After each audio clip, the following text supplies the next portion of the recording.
Hello, good afternoon and welcome to the Midday News.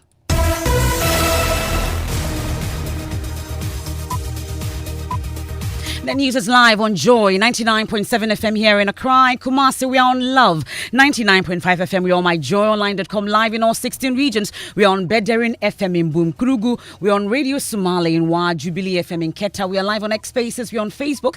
The Midday News is supported by Petrol Sol. Your clean fuel in full quantity. Petrol Sol is always a delightful experience.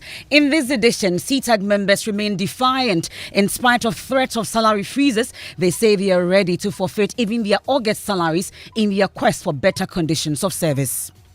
Embarked on this strike, we knew that this is one of the strategies the employer was going to use. So we are ready, or we're ready for it. It has even motivated and gingered most of our teachers. They should even take the August salary in addition. Meanwhile, the over 6-week action is disrupting the academic calendar, sending many students home. As I speak, most of the students have gone home. Well, this strike has been very, very terrible to students.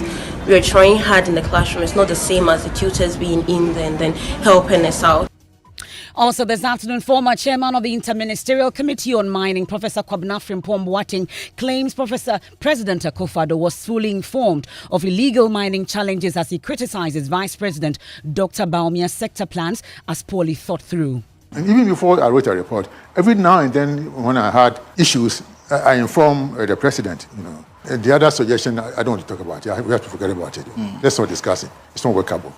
But is he still a member of the NPP? Yes, I'm still a member of the NPP, but not NPP in this present configuration. Why? It's different from the NPP I knew. I also take you live to Komenda in the Central Region. Residents there are accusing President Akufo-Addo of failing to fulfill his numerous promises to operationalize the Komenda sugar factory. Akufo-Addo amba Komenda amba kasem pepe ame enjini asa wa gbeleta so many years. There's sports. Well, Sports Minister Mustafa Yusuf says the ministry cannot accept responsibility for the 11 para-athletes who absconded in Norway. And with less than 6 months left in office, President Akufo-Addo humorously recalls the numerous challenges and opposition he faced while implementing his flagship programs. Actually, you help me put them to shame. That's and more in this afternoon's edition of the Midday News. I am Emefa. Apawu, please do stay on for details.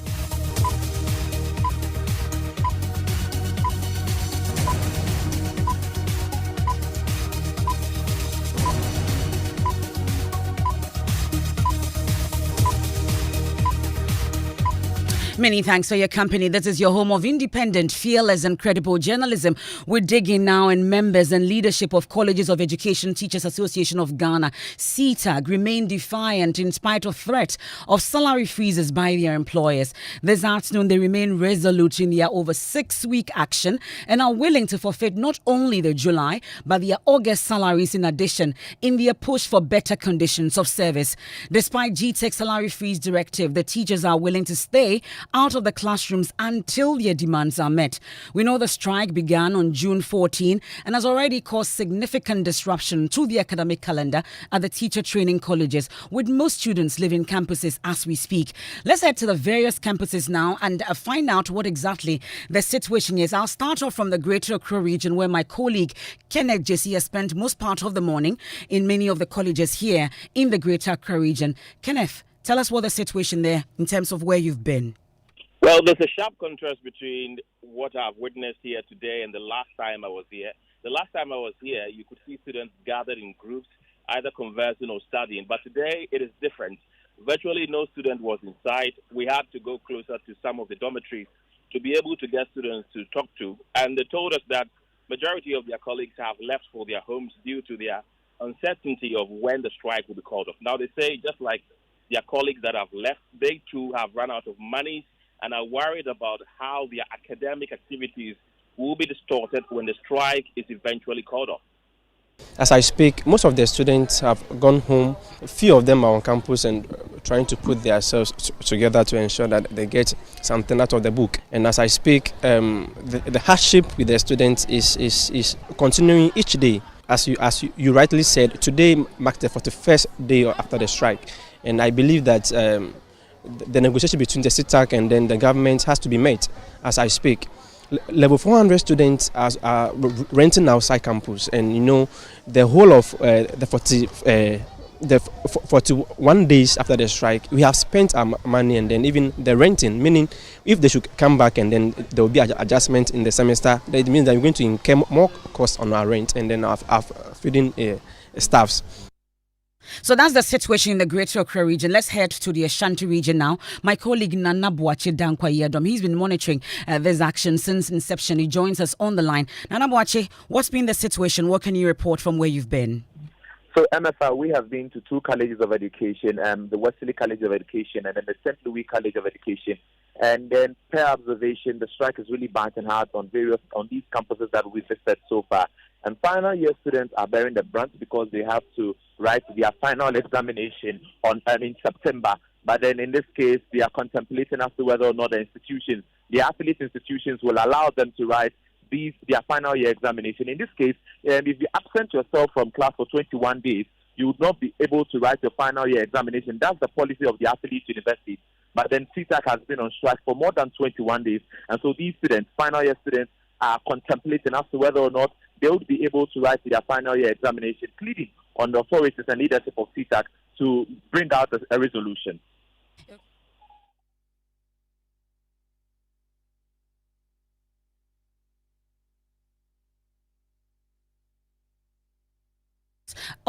I beg your pardon, and that's Nana Boache Dankwa Yadom there speaking to us from the Ashanti region. Now, let me take you to the Central region, a region where many has described as a citadel of education. And my colleague Eric Asante will join us shortly, but he's been interacting with some students about the situation. Telling the government and the authorities to do something about the ongoing strike because it's having a great and a huge impact on the teacher trainings. For example, the academic calendar has come to a standstill, and students we are so confused, and we don't know what to do. So we are pleading on the government to come to our aid. Well, this strike has been very, very terrible to students, and then although we are trying hard in the classroom, it's not the same as the tutors being in there and then helping us out. So most of the topics we've folded the pages in because we don't really understand them. Well, lots of students are going home because there's nothing they'll be doing on campus. So the campus is very desolated. So some students there in the Central region interacting with our Central regional correspondent. But what really is the situation now in terms of negotiations between CTAG and their employers? We'll also be hearing from Prinkov shortly. That's the Conference on Principals of the Colleges of Education. Professor Samuel Atintono, this issue was topical yesterday on PM Express. We've been hearing from the students and those involved in this. But let me bring in Fidelis Kamai. He's a member of CTAG's National Communications team. Thankfully joins us on the line. We are grateful for your time here, Fidelis Kamai. So really, what's the position of CTAG in all this? Because we're hearing that at least you should go back, then at least negotiations will continue. But it appears that you remain defiant in all this. To what end, Fidelis? Okay, so it doesn't look like we have Fidelis Kamai there on the phone, but we've been interacting with him. We can listen. Before we embarked on this strike, we knew that this is one of the strategies the employer was going to use. So we are ready, or we're ready for it. And when the directive was issued, it has even motivated and gingered most of our tutors, and they're saying that they should even take the August salary in addition, because until all the arbitral awards are complied with or implemented, they can go ahead and continue to freeze the salaries. So if you ask me, though I might be affected, but I have psyched myself psychologically and I'm ready for it. So even if this takes a year, you are not ready to batch? We don't foresee that this will take a year because the academic calendar is going to be hugely affected. We have students in final year who have one more semester left for them to complete, and we have also started selling admission forms for new level 100s to be admitted. So if you look at all these things, it will not augur well for the educational system in the country. So our employer will not go there. Okay, so when we got the information that our July salary was going to be stopped or was not going to be paid, council other services will be withdrawn, which we have effectively communicated to our employer through our principals. So yesterday, at the instance of the Minister of Education, he called for a meeting, inviting our national executives. And then in that meeting, we also had GTEC, Fair Wages and Salaries Commission, Ministry of Employment and Labour Relations representatives, and Fair Wages Commission. So we had a meeting, and then they brought a number of proposals concerning the issue at hand. And we are yet to table the proposals to our council one more time. Then whatever decision the council takes, then that will what to be communicated and to be done. That's Fidelis Kamaye, member of CTEC's National Communications Team, now president of the Conference of Principals of the Colleges of Education. Professor Samuel Atintonu says the freeze on teachers' salaries cannot be reversed. But once the letter has come, there hasn't been any letter yet, so we have not processed. Okay. And once you get a letter, you will comply, you will not process? But based on the engagement we have, I hope, and as I said, I have appealed to them. We have had fruitful engagement, so we're waiting to see the rest of the outcomes, then we'll see what to do. With what happened today, I'm also positive that the minister could also have a second look at that. Because we got a letter from GTEC. In fact, it was GTEC that wrote a letter to us, and not until GTEC rise again, I think we cannot do the reverse.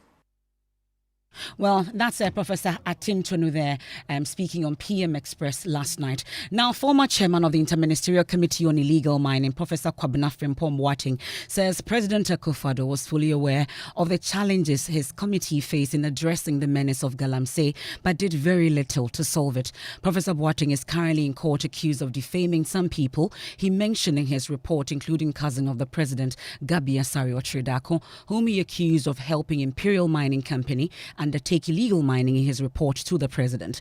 Professor Frimpong Boateng on the Pulse on the Joy News channel told my colleague Elton Brobe that interference from some people in government thwarted the effort of the committee.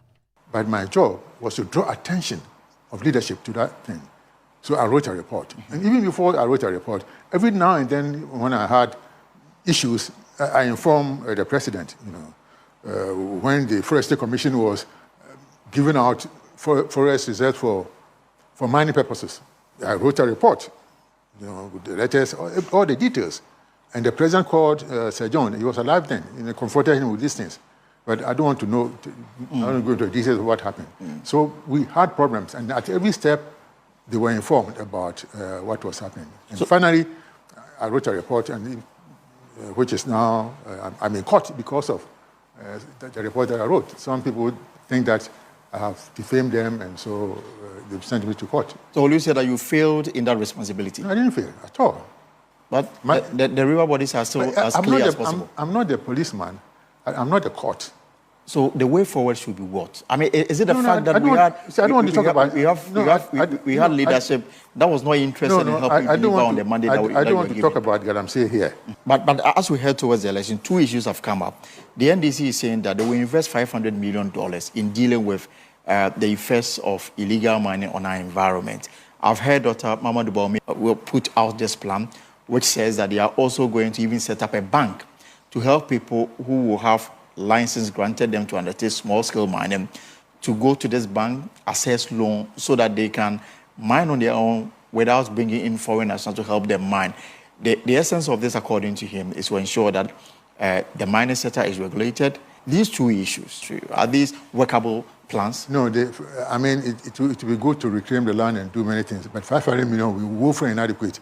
Dollars? Oh, yes. You need billions of dollars to do that. We estimated, when I was there, we did some estimates with EP and so on, it will be running to billions and billions of dollars. And the other suggestion, I don't want to talk about it. We have to forget about it. Let's not discuss it. It's not workable. Well, he spoke on a wide range of issues, an interview you ought to catch on our social media platforms. But the key question that was put to him also was whether he's still a member of the governing New Patriotic Party. Listen. We are here in Ghana. We know them. Some of them don't see the truth. Some of them are not knowledgeable. Some of them are arrogant. Some of them are immoral, and so on. And these are the people we are going to vote for. And so we think when they come to rule us, they will do the right thing. No. But your verdict is very serious, Prof. Immoral, liars, incompetent. These are people who want to lead this country. But generally, this is how it is. I mean, you are making a straight face as if what I've said is not true. My job is to answer questions. My job is to answer. Yeah. Yes. Somebody's asking whether you are still a member of the MPP. Which one? Yeah, somebody's asking whether you are still a member of the MPP. Yes, I'm still a member of the MPP, but not MPP in this present configuration. Why? It's different from the MPP I knew. So you wait for this leadership to leave so that you can reactivate your membership in the party? Well, do you have to go there today? Oh, it's just a question, Prof. It is a question, Prof. A question that people are interested in getting the answer. No, I subscribe to the ideas of the UP tradition, but the MPP in this present configuration is not very attractive to me.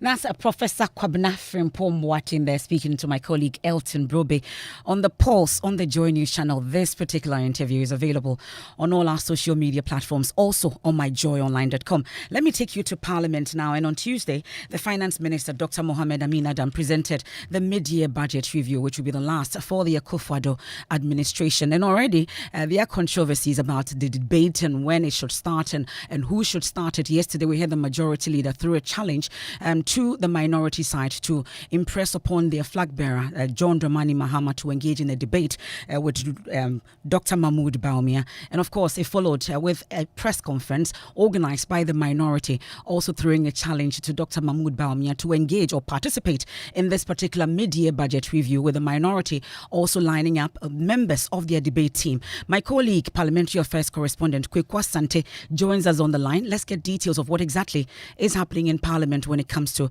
the debate on the mid-year budget review. Kweku, tell us more.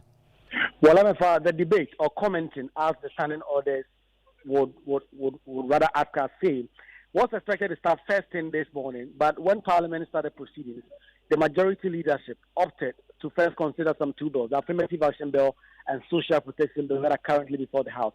According to them, it is their view that be considered for the first 2 hours before the commenting would happen. But of course, the minority leadership did not agree to that. They're from Government Kwame Agboja, who said Ghanaians were really itching to hear from parliamentarians to debate or comment on the media budget review statement to flesh out the details and all the hidden gems in it, for which reason Adongo is going to lead them to debate, and they were ready. And so they were not in support of that idea that the debate should be postponed for the next 2 hours. But there was some back and forth for almost 30 minutes before the majority leader himself was able to impress on the minority leadership to agree for the House to start considering these two bills and debate the media budget review at 2 p.m.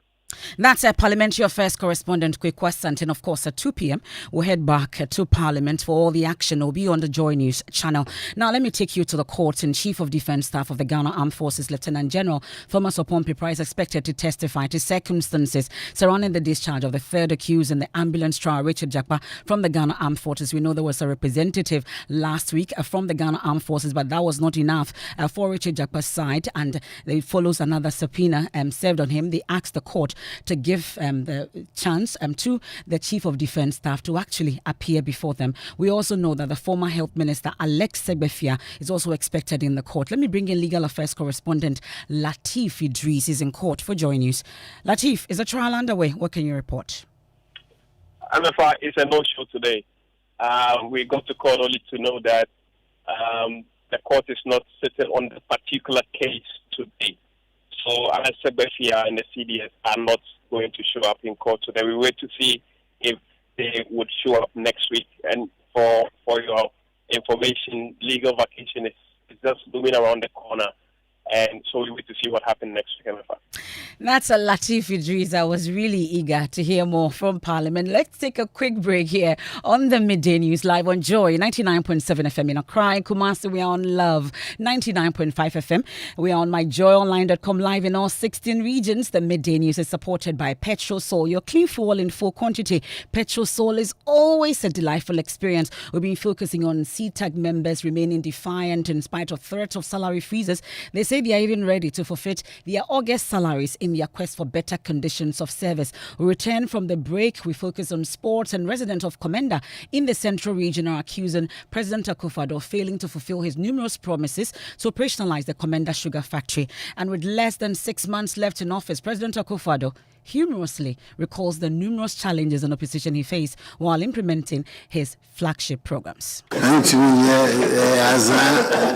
you help me put them to shame.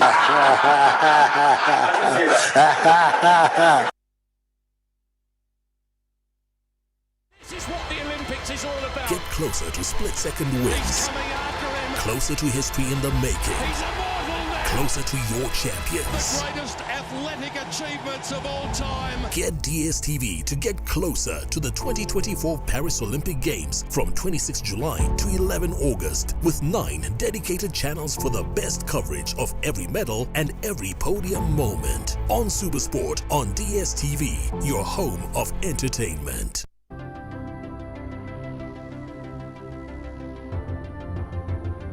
When budgets are tight and money difficult to come by, you want to be sure you get the best value for your money. These are not times to be spending money fixing expensive engine problems because of cheap fuel and lubricants. Drive to a petrol source station today and buy your quality fuel and lubricants, and rest assured of fuel that lasts long and lubricants that prevent expensive engine problems. Hear the sound. Petrosol, clean fuel in full quantity. The luckiest star 712 hash. Luck is everywhere for everyone, yeah. Welcome and now for a daily star 712 hash and found no regrets. A Sankoma investors are a striking gold. A Koma health workers are a diagnosing luck with precision. A Sankoma that tough guy who couldn't hold back his tears. Say a Koma passionate fan on also entering containing a joy. Affair to the seamstresser or turning the hard-earned stitches into a bundle of happiness. And now, a Koma, if you say your next big win is right here.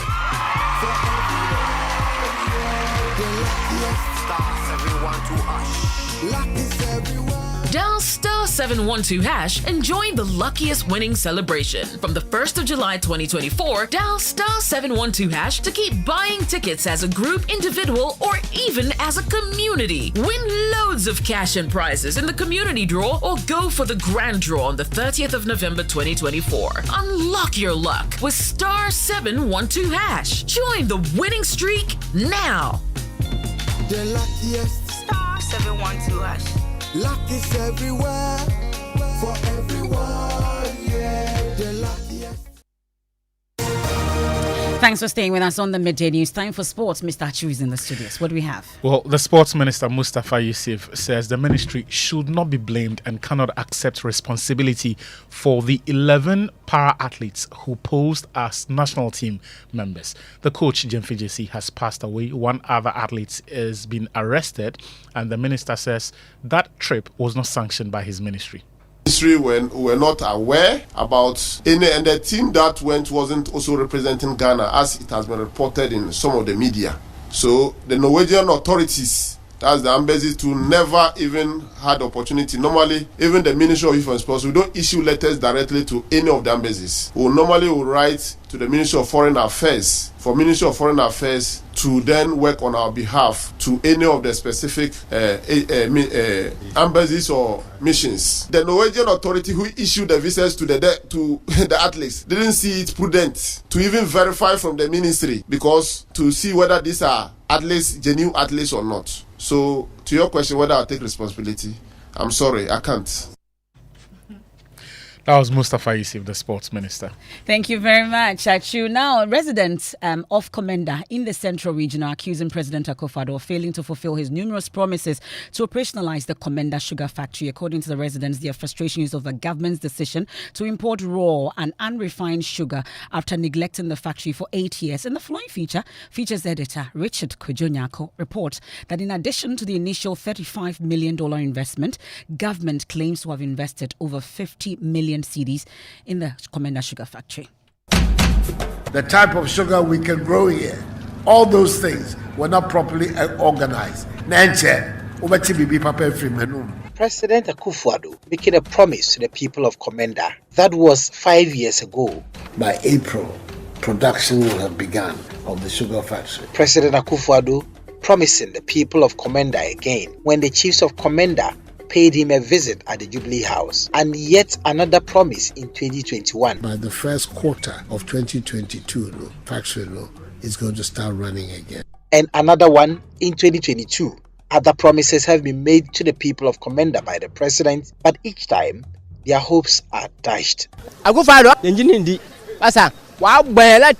So many years. President Akufo-Addo says second 4 he years is consistent also lying to us. The last 4 years, he deceived, and he deceived us in his second term as well. They have wasted the land. We could have used it to build a mansion. It is better than leaving it in the state in which it is now. People feel that the Komenda Sugar building is a deity. Since 2015, up to now.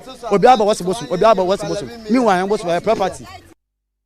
That's the Komenda Sugar Factory. That's a feature put together by our features editor Richard Kojo Nyako, and you can watch it also on the Joy News channel. On January 7, 2025, President Akufo-Addo will step down from office after serving an 8-year term. He will be credited for the implementation of the free senior high school program and other flagship programs. Well, today he recounts with laughter the opposition he faced with most of the programs when members of the local organizing committee of the All Africa Games called on him at the Jubilee House. As always in Ghana, and especially in my time, whenever I'm going to do something, there are some Jeremiahs who say it's not possible. Who seem to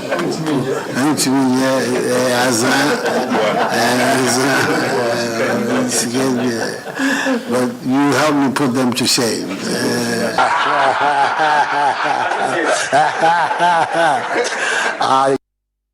That's the President Akufo-Addo. Now, if you are among those calling for the scrapping of the COVID-19 health recovery levy, you may be disappointed as uncertainty surrounds its future, with Deputy Finance Minister Abnose Asare justifying its collection. What data released by the Ministry of Finance in April 2022 showed that an amount of 773 million cedis was realized from the levy within the first 8 months. Well, there's more in this particular report put together by my colleague Maxwell Agbagba. Government will thus continue to pay the electricity bill. President Akufo-Addo announcing in April 2020 a free utility package for the vulnerable in the country to lessen the negative impact caused by COVID-19 following a lockdown. The 2021 budget proposed a 1% COVID-19 health recovery levy as a result of spending emanating from the COVID-19 pandemic. The then Information Minister Kojo Nkrumah mentioned in an interview with Evans Bensa why it was necessary. Can we continue to accommodate this COVID black hole in this already widening gap of our finances? Or do we have to introduce a revenue handle that can take care of why we need to ensure that we all pay that 1% extra so that we can continue to provide those services for the people of Ghana and protect lives and livelihoods. But 3 years after its collection, many business owners and individuals are calling for the scrapping of the COVID-19 health recovery levy, saying it has increased the cost of doing business and brought untold hardship on them. Here's President of the Ghana Union of Traders Association, GUTA, Dr. Joseph Obeng. We are talking about the 1% COVID levy to be removed. Listen to some Ghanaians who want the government to show accountability. They also want it scrapped. And the levy is so much on the country. In this economy that we are in now, it should be scrapped off. I think the e-levy can cover that side. He's already taking e-levy. Now there's no COVID-19 as declared by WHO. There's no COVID-19 in the system, so I don't think we are supposed to be paying for this. But a deputy. Well, we'll get to hear from the Finance Minister, the Minister of State at the Finance Ministry, Abnose Asare. This evening, he will be on PM Express Business Edition with George Riafe. Maxwell, we have latest figures on the COVID-19 recovery levy. Tell us more. So the data available ends at August 2023, and since its inception in May 2021 to August 2023, the levy has yielded 3.72 billion Ghana cedis.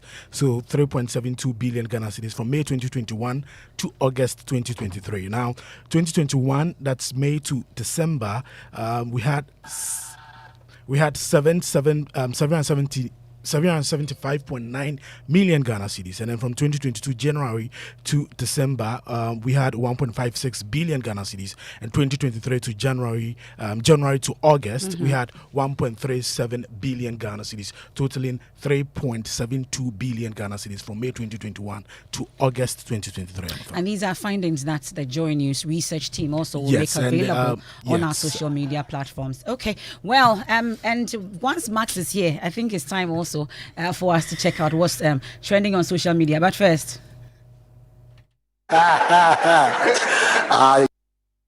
well, what are people talking about? Emefa? Me, what did I do? Yeah, I'm tempted to. You want to do it? Is the challenge? Yeah, I know, right? I think let me see. It's the presidential laughter challenge. Yeah. Okay, yeah, we started it. Jackie, can you do it? Yeah, Jackie. Max will start. You start. Okay, let's go. So, you know Efo Koku? Who's that? Okay, so Koku Anyido is trending on Twitter. Yeah. Koku Anyido is trending on Twitter after yesterday's incident. He actually posted just some minutes ago. He says, yesterday, to the glory of God, I remained focused on launching my book, which happened in splendid splendor at the Ghana Academy of Art and Sciences. I remain focused and shall not be drawn into any discussion about what happened at Asumdue Park because I was not there. And he's been going on, he's been tweeting a lot about yesterday's incident. Oh, yeah. Okay. Well, someone says that Asumdue Park, no, they mean peace. Asumdue, like it's supposed to be peace, but then, anyways, apart from that, Didi is also trending. Well, allegedly, there's a new evidence that shows that back in 2009, the main suspect, so apparently they've named him now. He was involved in the murder. So people are talking about, he has a whole lot of lawsuits now. So people are talking about that. But and then, what's happening to Kim Paluta? Yes, the school children, they were singing a song as if it was like part of the curriculum. Yes, they were singing it word for word. So someone says that at this point, I think GS should let us convert our lessons into music because, the way they were singing the song, Get out of here, you two. And that's how we end today's edition of the Midday News here on Joy 99.7 FM. There's more when you log on to myjoyonline.com. Living Word with Pastor Mensa Otabil is up next. We're getting ready for Greater Works 2024, The Grace of Our Lord Jesus Christ, Episode 4. I am Emefa Apawu. Have a good afternoon.